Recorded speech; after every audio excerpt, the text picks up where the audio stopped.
Facing sanctions on advanced chips from the US, China has significantly increased its investment in legacy chip manufacturing. In September last year, China announced a $40 billion national support investment fund to strengthen domestic semiconductor production. This policy has also stimulated Chinese companies to choose domestically produced chips. DW also pointed out that if subsidized legacy chips from China flood the market, Western chip manufacturers are likely to be rapidly phased out.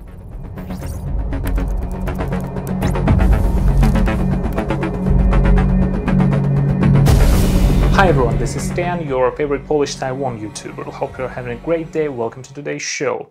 On April 5th, the Wall Street Journal published a report on the China Shock 2.0, or let's just call it China dumping, which caused global backlash against flood of cheap goods from China. So, what is China Shock? Basically, it's the impact of growing Chinese exports on employment situation in Europe and the US. Since the early 2000s, China's manufacturing exports have surged, flooding the global market with cheap Chinese products. Simultaneously, the rise of Chinese online stores such as Alibaba or Taobao, coupled with China's disregard for labor rights, environmental concerns, intellectual property rights, and so on, has made it impossible for the US manufacturing industry to compete. This has led to the disappearance of at least 2 million manufacturing jobs in the United States. Meanwhile, the manufacturing industry in Europe faced a huge decrease in both manufacturing capabilities and innovation for a long time already. In addition to the dumping of Chinese goods, strict green energy and environmental protection policies have crippled the European manufacturing sector. Many companies have been acquired by China due to their inability to operate. The developing world has also lost opportunities due to China's dominance in global foreign investment and manufacturing. Even before the Belt and Road Initiative, almost all aspects of global life, including agriculture, clothing industry, housing, transportation, and entertainment, have been flooded by the companies and products from China. Moreover, the CCP has used the Belt and Road Initiative as means of soft colonization of other developing countries, attempting to lure them with various infrastructure projects and forcing them to either sell for below market prices or sign long-term rent agreements of their strategic ports or areas that have military significance. China has also been nurturing the pro-China and pro-CCP corrupt regimes, making developing countries act like China's puppets. The CCP has also used the aforementioned Made in China policies as a soft power tool to project influence globally. Ultimately, excessive reliance on Chinese manufacturing has become a national security issue for various countries. In 2019, COVID-19, or the CCP virus global pandemic, exposed many countries to the risk of virus transmission, because of the supply chain of medical masks and other PPEs was concentrated in China. The CCP, of course, exploited this situation and started blackmailing those countries in dire need of the PPEs.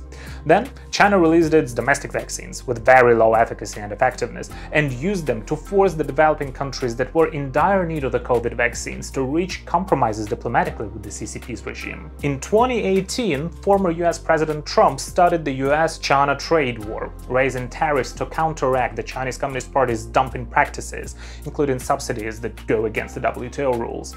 Although heavily criticized at the time, looking back from today's perspective, the decision was a warning shot to China's use of commerce as means of coercion. And China's malicious practices have not stopped due to the international events such as the 3-year COVID pandemic, Russian invasion in Ukraine, Hamas attacks on Israel, and other major international incidents. After the crackdown on the Hong Kong protests, Hong Kong showcased the true nature of the CCP's regime to the world, revealing Xi Jinping's ambitions to become a dictator for life after he started his 3rd term, which actually goes against the CCP's practices of chair people stepping down after 2 terms. The CCP has been tightening the screws with their national security laws and anti-spy legislation, which led to many foreign businesses withdrawing from China.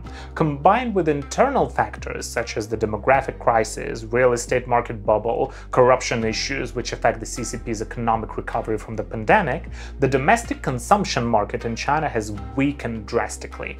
And now, the CCP attempts to use the EU's and US's green policies to expand the exports of their solar panels, electric cars, lithium batteries, and other new 3 items of green products to replicate the market dominance seen in previous years, while also providing a lifeline to the domestic economy.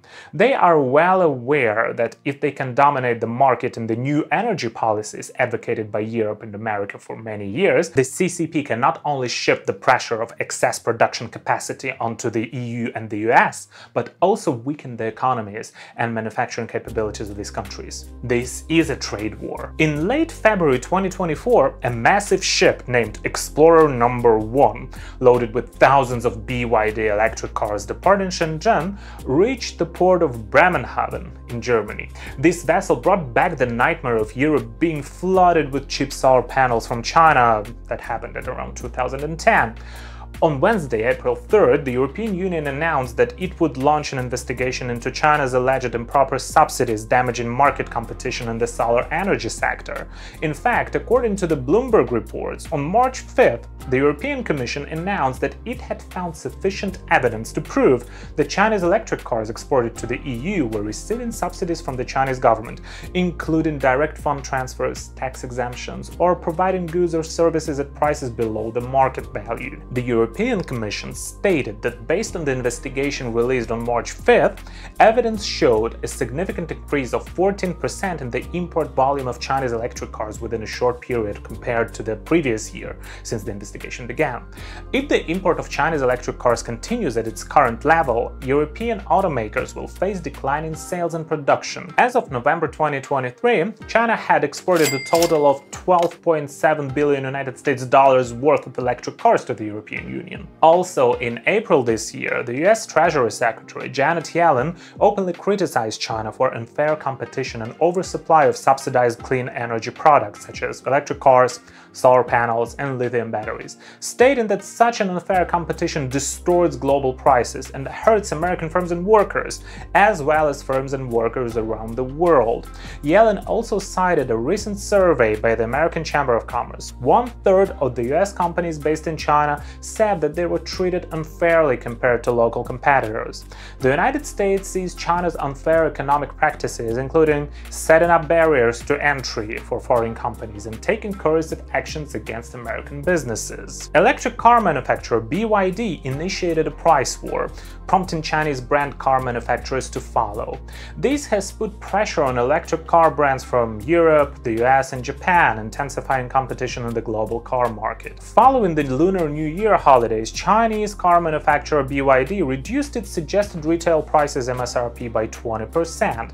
This price-cutting behavior had led other Chinese electric car brands, including SAIC GM Wuling, Changan Automobile, Hosan Auto, Geely, Beijing Hyundai, and NASA Cars to join the price competition. According to industry insiders, price is a key factor in whether an electric car can expand their market share. China is the world's largest market for electric cars, and with its complete electric vehicle industry supply chain, including key components like batteries, China can dictate the prices for electric cars. Chinese electric car brands are able to initiate price wars, putting pressure on other car manufacturers from Europe, America, and Japan. According to data cited by local investment consultants, amongst the 20 best-selling electric cars globally last year, 16 were Chinese models, 2 were Tesla models, and the remaining 2 were Volkswagen models. Meanwhile, in addition to the export of the new 3 green products, the United States is also concerned that China may make the West rely on legacy semiconductor chips used in everyday technology. American and European officials worry that China's expansion in semiconductor production could lead the international community to depend on communist regime for chips, which are essential for many products used daily worldwide. They're in cars, they're in microphones, they're in every household appliance, they're in medical equipment, they're in every pacemaker, everything. With government-subsidized support, China may be able to sell these chips abroad at prices lower than those of American and allied manufacturers. The US Commerce Secretary Gina Raimondo told reporters on Friday, according to China's own report, about 60% of the legacy chips entering the market in the coming years will be produced by China. And we know there is a massive subsidization of that industry on behalf of the Chinese government, which could lead to huge market distortion. And so that's why we're focused on it. The chip war between the United States and China has always been a hotspot in the competition between the two countries.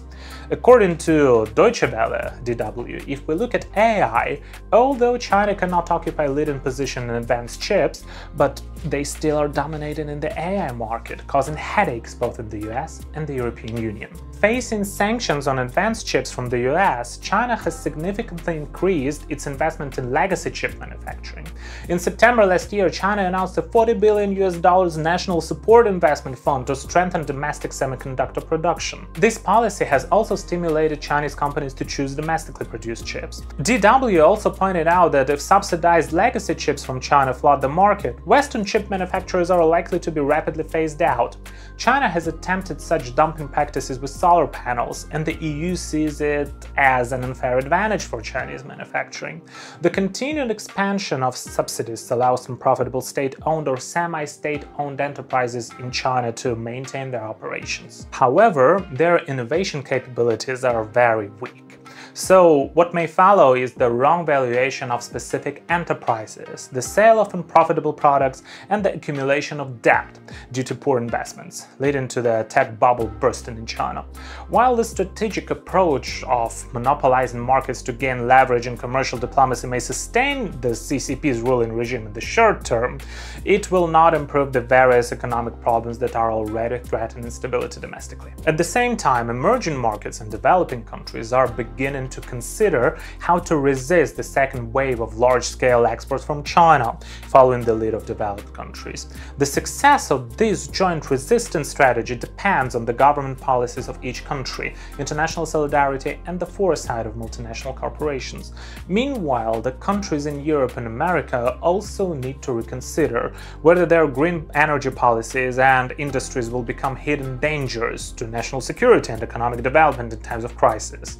After all, the CCP is currently utilizing the so-called green energy products to upgrade industries and provide economic lifelines for the regime. With the world currently facing pressure on energy prices, transportation costs, and inflation due to the opening of various hot warfares, it is crucial to reconsider energy policies during the so-called new Cold War era. Thank you for watching, guys. If you liked the video, please press like, subscribe, and share. This is Stan. I see you in the next one. Bye-bye.